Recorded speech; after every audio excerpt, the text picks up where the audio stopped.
I learned a lot. So as I mentioned, I was able to tour the USS Blue Ridge, which is a ship that's part of the United States 7th Fleet. And the 7th Fleet is the largest of the U.S. Navy's deployed fleets. Whenever I hear the word fleet, I'm thinking big, like humongous, but I really don't know how large a fleet is. How large is the 7th Fleet? Well, what 7th Fleet consists of, there's about 80 ships and submarines as well, 140 aircraft, so that could be airplanes, also helicopters, anything that flies, and around 40,000 sailors and Marines. And the 7th Fleet spans an area of around 124 million square kilometers from the international date line all the way to the India-Pakistan border. Wow. So it's a large area, and the 7th Fleet also has 5 mutual defense treaty allies, and with the following countries of the Philippines, Australia, Japan, Thailand, and, ROK, the Republic of Korea. The ROK. Yes, the ROK. And that's part of the reason they're currently ported here in Busan. It's funny you said ROK. Whenever you hear some guy use the word ROK, he's been in the military generally. That's how people know, because I'll say, I enjoyed my time in the ROK, and they're like, what do you mean? Yeah, the Republic of Korea. The Republic of Korea, the ROK. All right, so did you get the opportunity to talk to any people on the ship? Of course, I did, and they will know much more than I. So let's take a listen to the interview I had with the captain of the ship, the man in charge. Good stuff. Hi, I'm here with the captain in a very special looking room. Can you please introduce yourself, Captain McCormick? Yes, I'm Captain McCormick. I'm the commanding officer of USS Blue Ridge. All right, and can you tell me a little bit about what your duties are as captain of the Blue Ridge? I'm responsible for approximately 650 crew on board, and we provide service and support to the embarked staff of the 7th Fleet and any other staff that's there to support any exercises. Wonderful. So can you tell me a little bit on a day-to-day basis, what does the crew do? On an average day here in port, again, I have a very large information systems department that provides support to the staff for IT services, VTC services, and also exercise support. The other part of us is that we also aux steam here alongside, so my engineering department is keeping all the ship services running on a day-to-day basis, all the steam, the electricity, all the things that are needed to support the staff as well as the ship's crew. Okay, can you tell me a little bit about your history? How did you get into the Navy, and how long have you been working here at the U.S. Navy? I've been in the Navy since 1984. I enlisted as a machinist mate in the nuclear power program. I got picked up for an officer commissioning program through the Naval Academy Preparatory School. I went to the Naval Academy, got selected for aviation. My background is F-18s. I was in command of an F-18 squadron, and I got selected for aviation nuclear power. The executive officer on board USS George H.W. Bush. Wow. And now I'm on board here for my Deep Draft Command. Wonderful. And how do you like your time here in South Korea? It's been great. The hospitality, the South Korean people has been awesome. The crew has really enjoyed the time here in port. Wow, wonderful. And so thank you so much for sharing your experience, and pleasure to meet you, Captain McCormick. Nice meeting you too. So you actually had the chance to talk with the top dog. Yeah, I met the top dog. The captain of the ship. That is great stuff. Man, what a truly highly accomplished individual. The guy goes from starting out as just a seaman and then becomes a fighter jet pilot and then gets into piloting nuclear powered ships. Right. Wow. These are big. These people are way up in the rankings. They're way up there. And, he's also very, very funny. He was a funny guy, too. Very entertaining guy. Yeah, really nice. Nice. But I also met another person I interviewed that also is very high up in the rankings, and they can tell us a little bit more about the exercises performed on the ship right now. And so let's take a listen to Deputy Commander of the 7th Fleet. Hi, can you please introduce yourself? I am Rear Admiral Russell Allen, the Deputy Commander of 7th Fleet. And so now, can you tell me a little bit about your duties here with the U.S. Navy? Well, as a Deputy Commander, I fill in for Admiral Thomas in his absence and help him share the load when the exercises or real-world operations get too busy for one man to handle. Right now, we are doing an exercise, and he still has real-world operations, so I am filling in and taking more and more of a leadership responsibility to help run that exercise from the U.S. Navy perspective. And can you tell me a little bit about what the exercises are and why you do them, and kind of how long they've been going on, the basics about the exercises?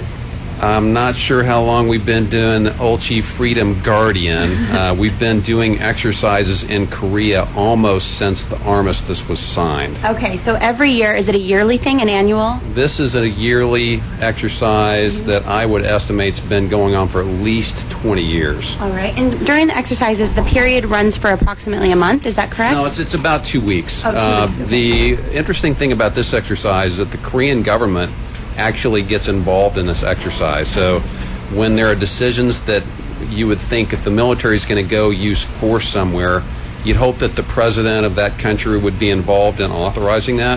Well, in this exercise, we actually practice that command structure. So President Park is actually involved in making decisions. Wonderful. And so you actually work with the Korean military as well, the Korean Naval? Absolutely. We work side by side. We are exercising for the first time a combined maritime operations center, which is within walking distance of the ship here in Busan.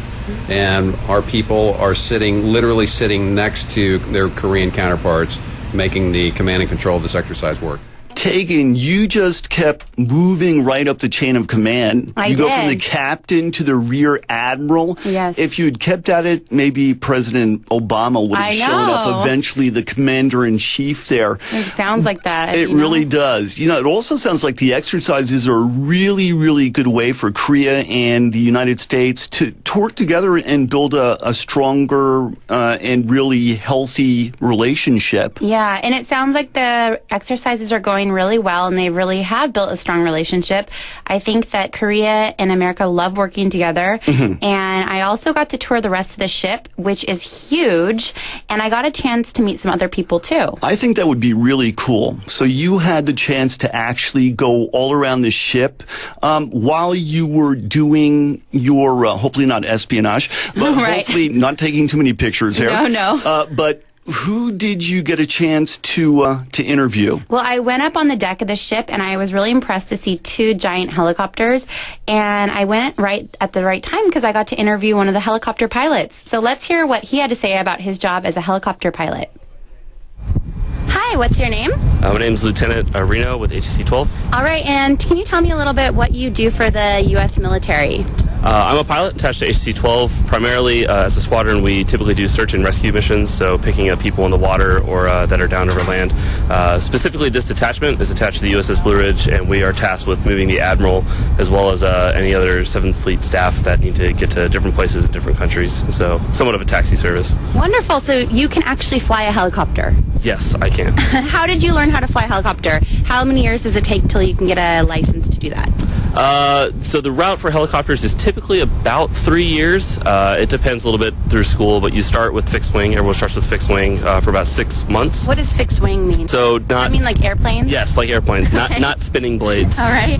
So you'll start with a regular airplane for 6 months, and you'll decide if you want to do more airplane stuff, you want to do helicopters. If you decide helicopters, you do another 6 weeks in a smaller helicopter before you actually move on to the big guys in the Navy. So flying a helicopter is much more difficult than flying an airplane? I did not say that. It is a lot more coordination. We do fly with 2 different pilots as opposed to there's 2 people with the exact same controls up front, so we can pass controls, we can coordinate with each other. So it's much more of a team effort as opposed to a single person flying that airplane. Wonderful. And have you ever had any experiences where you've had to rescue people out in the ocean? Not me personally. Last year, though, in November, we did get to go down to the Philippines after the super typhoon. And we were tasked to move doctors in to help areas that got hit really hard, move food and supplies to different people. So that was really rewarding to be able to do that. Wonderful. Well, thank you so much. Have a great day. Thank you. That is great stuff. One of the best memories I have from being in the military is flying in helicopters, because we used to fly helicopters, the H-53 Jolly Greens, on training missions out into Gangwon province into the mountains. Really? And the helicopter crew would keep the doors open, and we would just go whipping at low level through these valleys in Korea, and it would just be like these flashes of green through the open door. Did you ever parachute out of a helicopter? Fantastic. Actually, I was selected to go for airborne training at the end of my time in the military, but I was getting out, so I thought, who jumps out of a perfectly good functioning aircraft? You have to be crazy. I'm not going to do it. Well, I think, you probably did a good job anyway. And I think it'd be amazing to fly one of the helicopters, although it'd scare me to death. But everyone on the ship is so highly trained and skilled. I had complete faith in them. Yeah, you have to believe that an amazing amount of really, really hard training and hard work goes into what these guys do. Yeah, I know. I mean, I got to meet with a lot of other people, too. And actually, I got the opportunity to talk with 2 Korean American sailors on the ship and learn a little bit about why they joined the Navy and what they think about being in port in Busan. So let's take a listen. Hi, can you please introduce yourself? Hi, I am Lieutenant Junior Grade Jason Park. All right, and can you introduce yourself? I'm Jimmy Lee, a fireman. I'm working in the fire room. All right, so you guys are both sailors here on the Blue Ridge, is that correct? That's correct. All right, can you tell me a little bit about an average day here on the Blue Ridge? What are your duties? All right. I am the training officer on board, so I am one of the special assistants, the executive and commanding officer for ensuring planning and executing training on board the ship for the crew.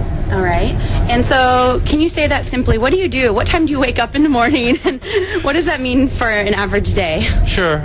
The crew will usually get up at around what we call reveille at 06. 6 a.m.? 6 a.m. Okay. So a little pretty early start, probably compared to most people. For myself, I go to morning meetings with the CO and then to our departmental quarters.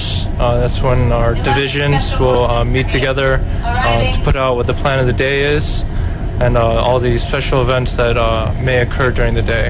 And how about for you? What is your favorite part about being in the Navy? What was the decision that made you decide to enroll? For me, I wanted to be an officer, so I wanted to join the Naval Academy. That's why I joined the Navy, and then I kind of want to learn like a kind of handy, hard work before being an officer. So I picked the engineers.